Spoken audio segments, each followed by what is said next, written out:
Moving graphics from A to B in a straight line has gotten to be so passé. In this video, we're going to focus on how to make those moves appear more dynamic and natural in their motion with some overshoot animation. Now before we get started with our project, let's make sure our timeline is active and press the spacebar to begin playback.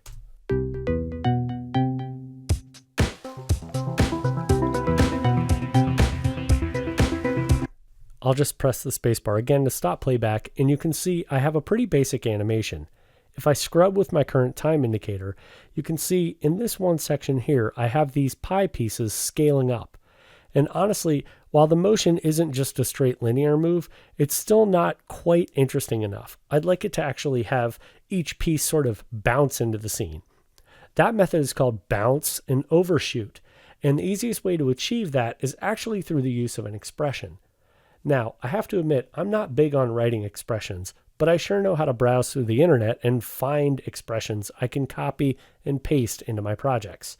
And the way I got started was actually going up to the Help menu in After Effects. If you go to the expression reference link, it'll launch your web browser here, and in your browser, you'll get a whole bunch of different options or links to different expressions. So if I wanted random numbers, I could click on this and it would give me expressions that I could use to generate random numbers. Now, this looks a little daunting to me, so honestly, a lot of times what I do is I browse through here and I would look for different websites. And different websites that get referenced, I would start going to. And one of my favorite websites that I actually browsed through was called motionscript.com. So I'm just going to come up here and type motionscript. There we go, and it pops up. And this is Dan Ebert's website, and I'm sure I've referenced it before in other training titles, and that's just because I use it all the time. So if you want to learn more about writing expressions outside of the Help menu, you might check this out. Now, I want to scroll down here and go to the Realistic Bounce and Overshoot section. In here, he gives a very clear explanation as to the differences between bounce and overshoot. See, this bounce looks like a bouncing ball. This is overshoot, where it kind of passes over a specific value and slowly kind of waves down. So let me scroll down here because I know the expression that I'm looking for.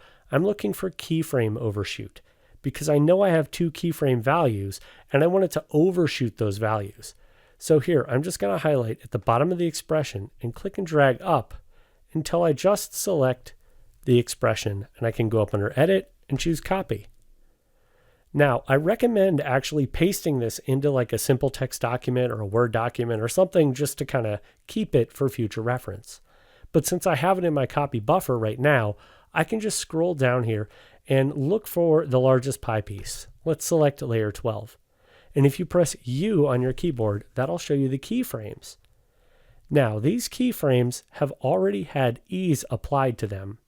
So if I actually select the word scale and open up the keyframe editor here, I can see when I zoom in using the plus key, I can see that it's actually sort of smoothed through the movement and there's no harsh transition between no movement and fast movement. So what I want to do is jump out of the keyframe editor here and I'll click on the word scale and I'll just use the minus key to zoom out here. And I want to right click on these keyframes. And I want to actually change the keyframe interpolation back from Bezier to linear. So when I click OK, now these are linear keyframes. This will give me a little bit better overshoot.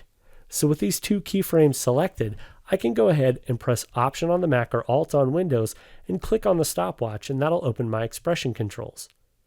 Now I can go ahead and just Command V to paste my expression. And when I click outside of my expression area, it's been applied. So here, let's go ahead and zoom out here in the timeline, move back a bit, and press the space bar to preview our expression.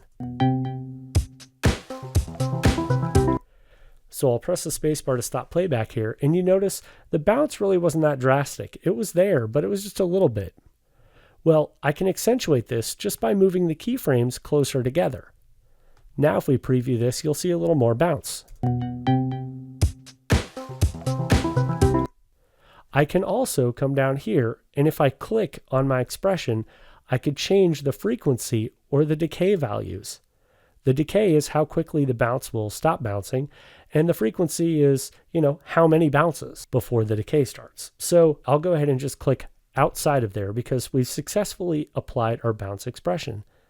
If I like this, I can just go ahead and copy it again just by clicking in the expression and Command C, and I can come right down to my next solid or my next layer, which is this medium Illustrator file. I'll press U again, click on the word scale, go to animation, change the keyframe interpolation back to linear, click OK, hold down Option, click on the stopwatch, and Command V to paste.